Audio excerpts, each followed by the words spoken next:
Get business done with the new American Express Graphite Business Cash Unlimited card. With unlimited 2% cash back on all eligible purchases, unlimited 5% cash back on flights and prepaid hotels booked through American Express Travel Online, and a flexible spending capacity that can grow with your business, you'll have the confidence to keep building. Apply today and earn a welcome offer of $1,500 cash back after you spend $50,000 in qualifying purchases on your new card within the first 6 months of card membership. Terms apply. Learn more at go.amex/graphite. This summer, soccer is here, and so are the watch parties. And Uber Eats has your game day essentials covered with 30% off orders from Aldi, Kroger, and Dollar General. Everything you need to keep your crowd happy, delivered straight to your door. Chips, dips, fresh ingredients, and more. Order in so you can lock in for the games. 30% off your grocery order, only on Uber Eats for a limited time. Morning decisions. How about a creamy mocha frappuccino drink? Or sweet vanilla? Smooth caramel, maybe? Or a white chocolate mocha? Whichever you choose, delicious coffee awaits. Find Starbucks Frappuccino drinks wherever you buy your groceries.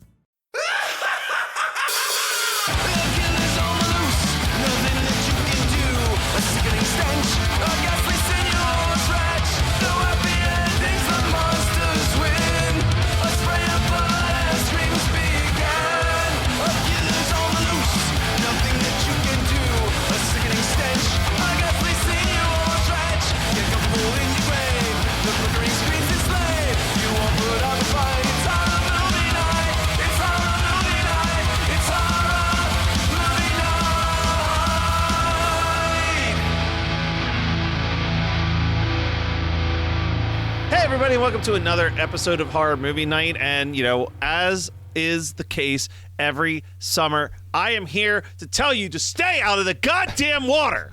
Yeah. So, dude. For real. Yeah, you got to. Kicking us off this year in my summer of stay out of the water movies, we've got Killer Crocodile from 1989. Now, I have to give credit where credit's due.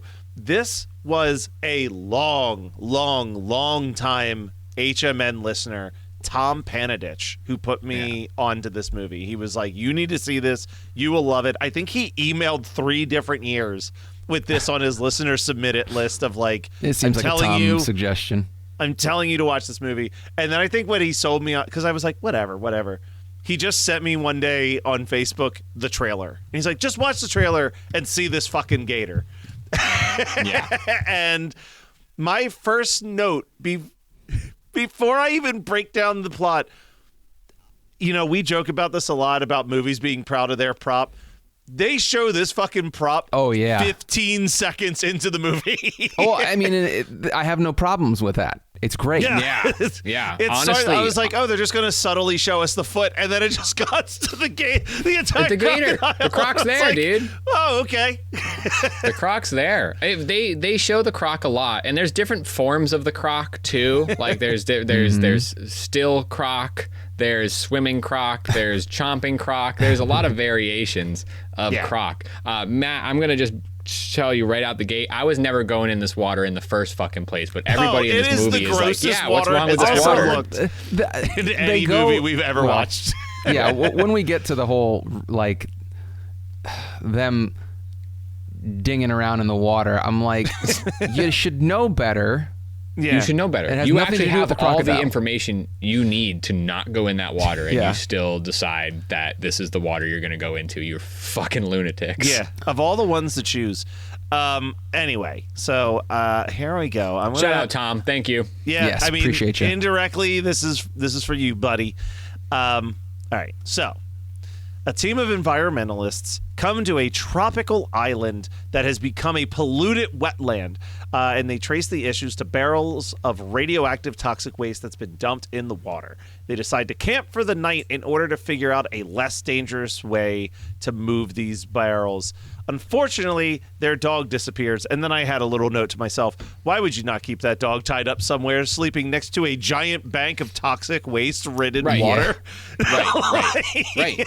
Well, that's not anything. like, that was their guide's dog, so they really It was have their nothing. guide's dog, but still, I like at one point one of the villains of the movie is like, what are you even doing in that swamp? It's just snakes and gators and crocodiles. And I'm like, yeah, tie up your goddamn dog. What are you doing? Just letting it roam. Anyway, this leads to their guide going to find their dog and being eaten by a giant crocodile. The next morning, realizing that their guide and the dog is missing, the group docks by a nearby village to request help from some local law enforcement. This is where we meet Judge. Judge is reluctant to search for their friend, and they, in return, accuse him of knowing all about the radioactive dumping as they leave the door. Yeah, Judge is also just sexy as hell. That kerchief, like full open, like chest all the way down. If you have had Swamp some sex Judge. dreams about Colonel Sanders in your past, boy, are there some men for you in this movie.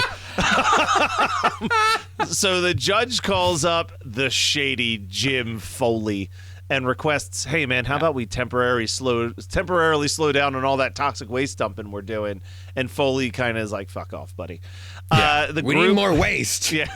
The group goes back to the swamp, and that's where they discover their guide's mutilated corpse. They bring her back to the doctor to figure out what happened to her. The doctor's like animal or boat propeller because we're basically doing Jaws. So why not give the same response from the local doctor? And then the judge and Foley are like, whatever, it's probably the boat propeller option. But the local hunter Joe, concludes that this was the work of It's a so funny when crocodile. you guys are like, you got to get the names right, because I don't even think that the names were spent. You spent more time thinking about the names than the people in the movie and the people who wrote the movie. I don't know about that because the character of Kevin really wants you to remember his name is Kevin needs you to remember his name is Kevin. If you call him Kid, he will kill you. Yeah, he's gonna lose his mind. This is where we meet. He doesn't kill you until he wears a hat. But that's, he needs a hat to be a murderer. This is where we meet the local hunter Joe. The crocodile then attacks a nearby village. This is the highlight of the movie, honestly. Oh yeah, it's great. Eating two villagers as they attempt to save a little girl. And this is what makes Judge and Joe both be like, we got to kill this fucking croc right now. But this team of people are like, this creature is an important discovery.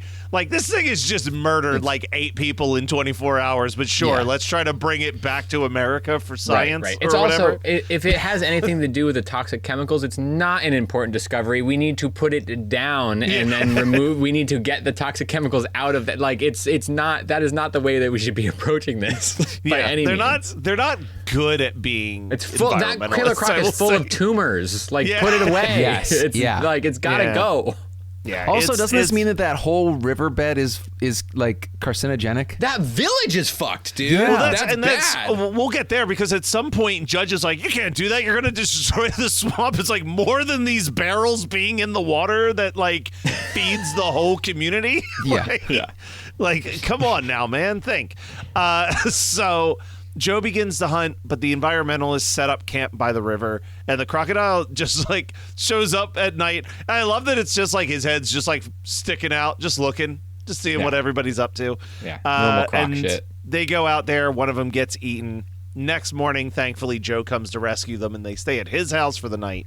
And they agree finally, yeah, we probably need to kill this fucking crocodile. Foley and Judge, however, are like, we got to destroy the evidence of these toxic waste barrels. And their solution to destroying that is to blow them sky high, which even crazy-ass Judge is like, I don't know about this plan. To which he receives a punch to the fist, and he falls into the water. And this was another moment that blew my mind, is that Judge, a man who is the law enforcer on a small village that borders water, cannot swim. Yeah. Not the ideal person to put in charge of things, I would Go say. back to Nebraska, Judge. He drowns. I don't like their flamboyance there, but you should really try to find another place. Judge drowns, and Joe Foley meets his demise at the hands of the croc, leaving the boat unmanned, and it goes straight to those toxic waste barrels, loaded with their dynamite, giant explosion. And now Joe and everybody knows where the crocodile is at. Really good arm rip here for Foley too. That was good. Yeah, it's great. We should mention that this is an Italian movie. Oh boy. Yes, This is a very Italian movie. that's a very good mention because I think that like there's as we've talked about with many aquatic horrors or animal attack movies that take place in water, sometimes they don't do the thing that you hope that they do. I mean, even Jaws to an extent doesn't have the level of gore that an Italian animal movie might have. Yeah. It's so true. it is a good distinction here. This one, honestly, in the grand scheme of things, is a little bit more tame than most of your Italian horror but it's movies. still gorier than I was expecting, so that's why I wanted gorier to than mention expected that here. for sure. You know, the thing about these Italian movies is just how much you can't help but adore them. Oh, wait, sorry, I misread that. ADR them. That's good. That's good. Thank you. I did write that down while watching. I was very proud of it. I'm proud of so you too. Joe brings the crocodile to them and jumps on its back trying to stab it, but he is taken underwater. Rides that croc all the way down. All dude. the way down. All 4 feet down into this fucking river. He rides that Into the croc muck. down. Yeah, the crocodile then starts to attack the boat where some of these environmentalists are. But Joe is alive and well. He's bloodied on the shore. And he tells him, use the disconnected boat propeller. It's not quite as good as use the force, but it gets the point across. And they take this thing and they chuck it into the crocodile's mouth.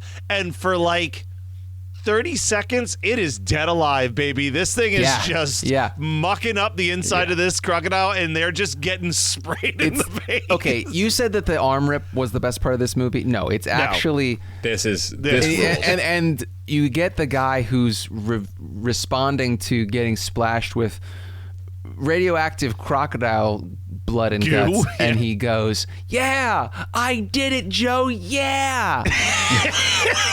I really was hoping for him to say, "Fuck you, animal," or "Fuck your cold blood." I mean, I really was expecting some like absurd line, but we just got a "Yeah, Joe, I did it." He just wanted a dad-like figure in Joe. He just wanted it's to make his really dad true. proud. He's like fucking Homelander, you know? Well, I mean, it does. But like right before that, there's this and like yes, we find out Joe's alive, and we find out by this incredible action movie hat toss from one side of the riverbank to the boat, in which he catches Joe's, signature hat. And he puts it on. Now we know that Kevin the Kid is about to fucking do this thing that he was so against all movie. And he throws this boat motor into the mouth of the croc. And yes, it goes on forever. And it goes on long enough for at least me to have tried to determine what the shot of the motor in its mouth was. And I believe, and I wrote that, I'm almost positive that it was a really, really close-up shot of a kitchen blender mixing up a bunch of, I mean, I don't know what it was necessarily, but it was some sort of blender mixing up a bunch of bloody-looking muck that was supposed to be the inside of this croc.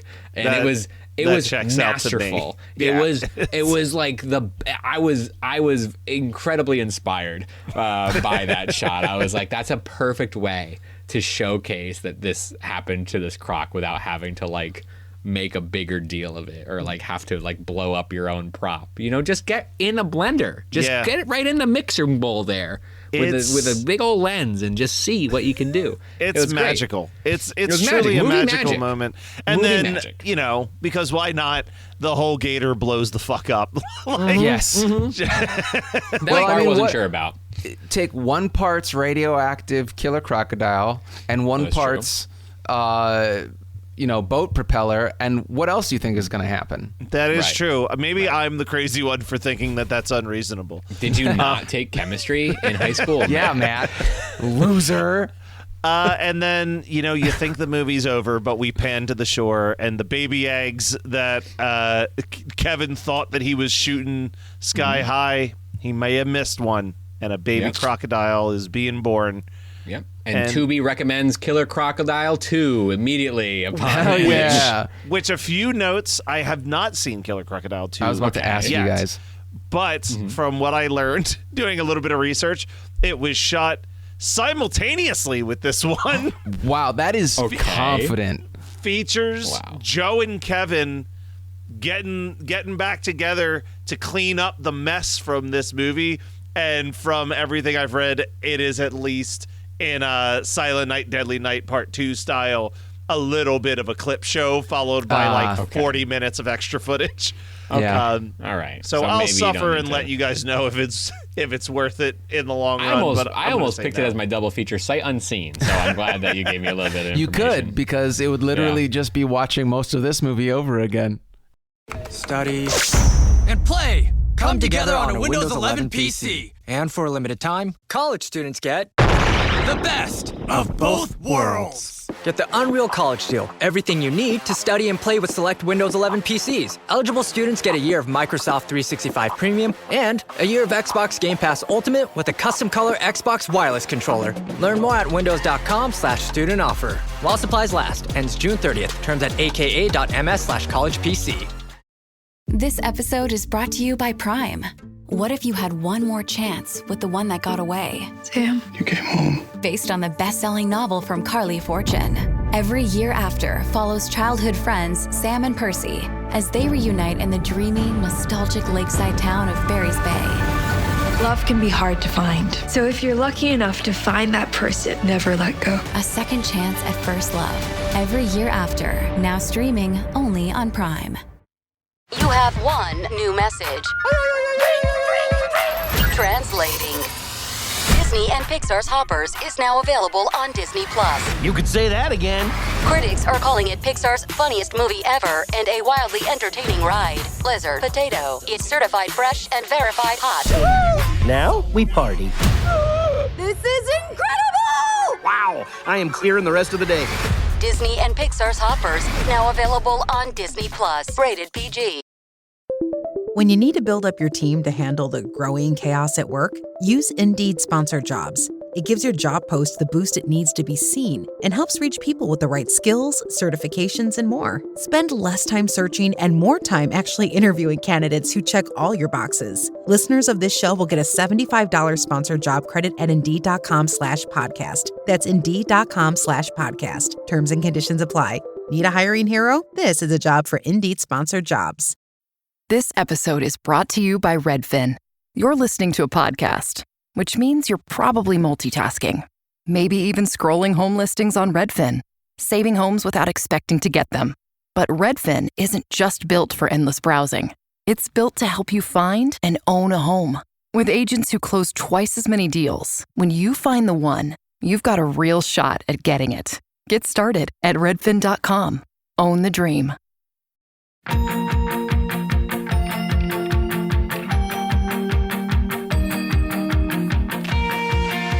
Are you a fan of young adult novels? Have you ever wondered the stories behind the people who wrote your favorite young adult novels? Then join author Eric J. Brown And Alyssa Lube of Netflix's The Circle. every other Tuesday on YAOK. Available on all podcasting apps. Woo! If we're going to talk about double features, though, I think that there's one very clear answer. I would put it right up there. I would put this right behind this as far as Italian Jaws ripoffs. The Last Shark. The Last Shark in this is just like a marriage made in heaven. Yeah, that's pretty incredible. And I don't hate that option. What about you, Scott? What do you got? Well, I have two, and I'm going to give you guys the one that came to mind immediately, and then when we come back around, I'll give you the one that I think, if we were going to go Italian, is what I would go with. But if we're going to, we get some spaghetti here with Killer Crocodile, and then we want some jambalaya with Hatchet. Ooh. Oh. Okay. A little bit of a curveball there. Yeah, that is a curveball, but I like that. Just because you mentioned it, I have to quote a friend of the show, Dylan Lyles. I forget what we were either doing, I think we were recording something for Christmas 365. And he said something that I never really thought about before. And I don't know if this makes me like or hate the Hatchet movies. But he said, Hatchet ran.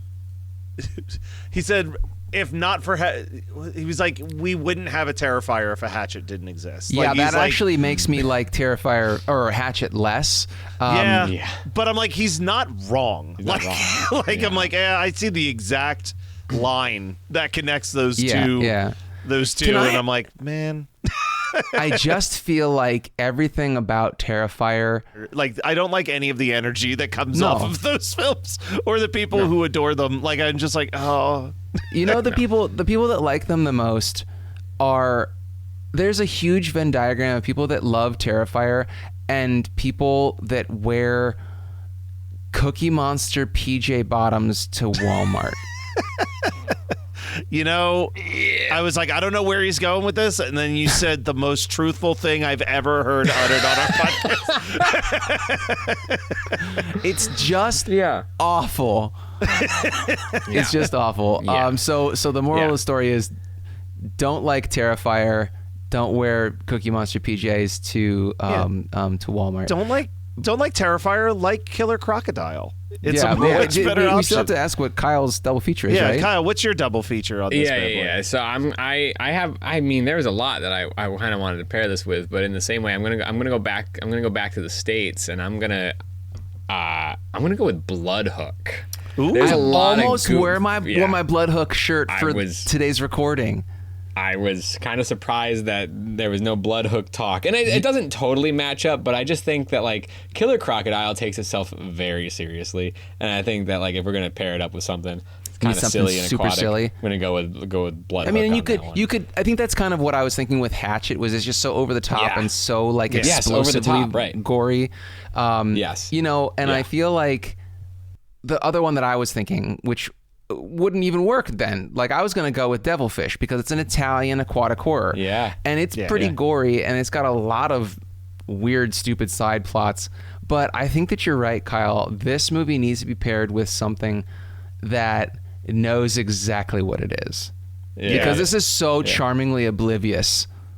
It feels that way, right? Like, it feels like it's on the last leg of that sort of, like, Italian ripoff. I mean, and I feel like Last Shark does actually know it's making a bad movie. Yes. Yeah. It's like, it doesn't even have, I mean, and this is coming from the person who A, picked the movie and B, loves the movie, but it's not even like, it's like, oh man, there's so many funny quotes. Like, it's just as straightforward. It is as deadly serious and straightforward as this movie could possibly muster to be. The funniest thing that I wrote down was that one of the women who I fucking forgot existed till she said this line, which is, you know, it's such a Kevin and Joe movie for so long. Yeah. But she goes, every time I get scared, I get horny, and then they just don't do anything with that line. Yeah. She just like says it. There's no nudity in this movie. Like, there's nothing sexy in this movie at all. She just says it and then moves on. You know, and I had to rewind really it because I thought she said hungry. Yeah. I didn't rewind it. I wonder if did she say hungry or horny? I thought I listened to it twice and I thought it was hungry. But then you changed your mind. This movie is sexless then, except for Judge. Well, the ADR is quite bad. The first scene, oh my God. We forgot to mention the first scene. They did not capture a single piece of audio live. Well, I'm pretty sure that that first scene, the couple aren't speaking English. Like, everybody else is just speaking English poorly in the rest of the movie, but the first couple, I'm pretty sure it was straight in Italian, and the guy is just strumming away on his nylon string guitar. And I actually had a note that I didn't say, which was, this is literally like the worst flamenco pantomime you will ever see. Oh, it's absurd. It's absurd. It makes no sense. It was lovely. Yeah, no, it's not. I'm not criticizing it at all. No. It's just the fact. It's a fact of the matter. Yeah, that it's real bad. Well, something else that can sometimes be absolutely lovely is getting to know your hosts even better by joining our Patreon. Patreon.com/HMN podcast, supporting the show. Buy some merch, hmnpodcast.dashery.com. Hey, shoot us an email, hmnpodcast@gmail.com. Listener Submit It month is right around the corner. Get in early. And hit us up on all of our socials, HMN Podcast.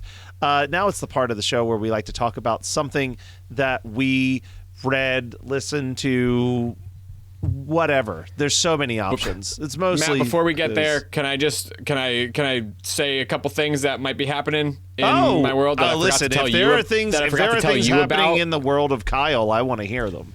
because I forgot that they were happening until we got to this moment in time. So I Always On is going to play Chattanooga Film Festival's virtual festival. So I would highly recommend, not just for my film, but because Chattanooga Film Festival is very cool, getting yourself a virtual pass, which will give you access to almost all of the Chattanooga Film Festival selected films, which there'll be a slate of amazing features, as well as a bunch of amazing shorts. So Always On is playing Chattanooga Film Festival at the end of this month. And also, if you are in Connecticut, I've started doing movie nights at Nyack Public House. Nice. And it's a mystery movie night on Wednesday, June 17th, which I think this is, yes, yeah. June 17th. I don't know what it is, but the last one that the inaugural one that we did was Galaxy Quest, and it went over like gangbusters. We had a lot of fun watching Galaxy Quest at a brewery. So come join us for a mystery movie night if you're in New England and want to come get a beer and watch a movie on a Wednesday night. I'll also have a bunch of horror movie night merch there if you wanted to get an in-person t-shirt, which some of those designs aren't even on our store. So you should come say hi. Yes, do it all up. And let's talk about the stuff that we've listened to, etc. I'm going to be pretty quick on this one. I read a romance novel that I really actually enjoyed called The Rom-Commers by Catherine Center. And the concept is this woman who is a struggling writer. She's never left her small town because of a family tragedy right after she finished high school, but her ex-boyfriend works in the industry and tries to throw her some gigs where he can, just because he feels bad about all the terrible things that happened to her post-high school. And she gets an opportunity to write a remake of It Happened One Night with her favorite writer, who's like a Charlie Kaufman-esque, like, eccentric. And his script is absolute dog shit. So she spends 2 months living with him in LA trying to beef up the script, and romance happens. Of course. This bed is only big enough for one. I'll sleep on the floor. Oh, the floor is uncomfortable. Yeah, and you know how it goes. Yep. Did you read this already? But honestly, like, I've definitely more often than not been leaning into enjoying my time reading the YA novels over the like adult romance novels. This was a fun exception. I actually genuinely was like, oh, this was like just lovely. Like, it just checked all the right boxes. I think what helps is that it's like it's a fiction novel that happens to be about romance. It's not a romance novel, which is to say, like, it doesn't get fucking sleazy at a certain point. Like romance, as someone who's tried to read a couple romance novels, there's always this point where you're just reading like a really lovely story. Yeah, like it's just like a lovely meet cute, and then all of a sudden someone's just like, and then he took out his throbbing cock, and you're like, what the fuck just happened? And the penises are always huge. They're like the size of a tennis ball holder, and you're like, is that really what women want? Yeah, and the answer sometimes is no. I'm thinking that the answer is most of the time no. But that I only have a sample size of one. Yeah, no, that's fair. But yeah, look, if you're looking for a book about screenplay writing that also happens to be just a cute little romantic comedy in its own right, I can't recommend it enough. I don't even know where it came from. Someone must have gotten it for me as a birthday or Christmas gift, and it sat on my shelf for a while, and then I saw it, and I was like, I haven't read this yet. And I think I read the whole thing in like 3 days. It was a good read. Oh, those are always great. I love a 3-day read. All right, so which one of you is next, you punks? I'll go next. I watched, I re-upped my my Shudder subscription, and I'm like, I really need to get back to, because I'll just add shit to my to watch list, and I just don't. And I just thought, I need to make myself watch some of this stuff, because I know as soon as I sit down and start watching something, I'll be engrossed. But it's just a matter of doing that instead of fucking around and playing Magic the Gathering Arena on my phone. And so the first one was A Dark Song, which is a Welsh English production, I believe. And I would consider it a bit, it's kind of like a folk horror, but it's also a religious horror in a maybe it's like a 60-40 kind of thing, with the religious horror being a little bit stronger. And it's just a slow burn. It's like 100. It's an hour and 40 minutes long, but it pays off, and I liked the pacing. I was in the right mindset for it. It is not an action-packed film at all. I found it to be very interesting because I am super tired of grief horror. I think that it is a wave that rose and is fucking going away, thank goodness, because it's just saturated. Like, everybody's like, oh, somebody's kid died, and they go on this journey and they're haunted or whatever. This is, I mean, the woman's kid died as well. I mean, don't get me wrong, it fits the mold of grief horror, but I found its core message to be satisfying. So, A Dark Song. I think that if you're in the right mindset for a slow burn, introspective, religious horror, perfect for you. Cool. Right on. I've even minimized it to just a single song. This time around, and I texted Matt about this, but I've just been listening to this song obsessively, and I've talked about S.G. Goodman on this show before because I liked her previous album, but she put out a cover of Butthole Surfer's Pepper that I cannot stop listening to. I gotta still listen to it. I was recording when you sent it, and then I forgot to go back to it. Oh, dude, it's like so it takes Pepper and it makes it sort of like cosmic country, and the structure is completely the same. Like there's nothing that changes structurally from the song. And I can't remember if we've talked about this. Oh no, we did. We talked about it when we were in person at Creature Feature Weekend, talking about cover songs. Yes.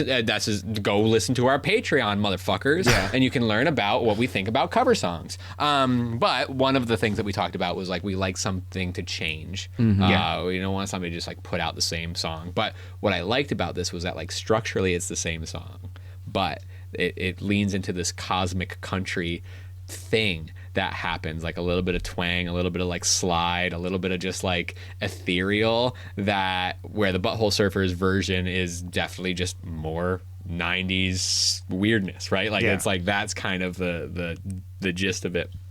But she just released it as a single.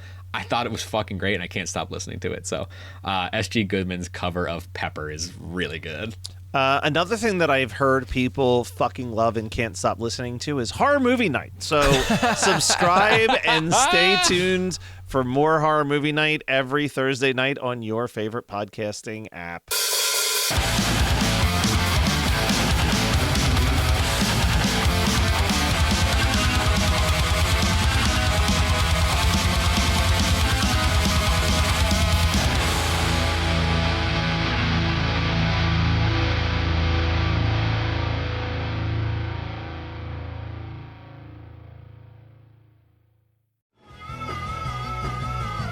You're listening to the Geekscape Network.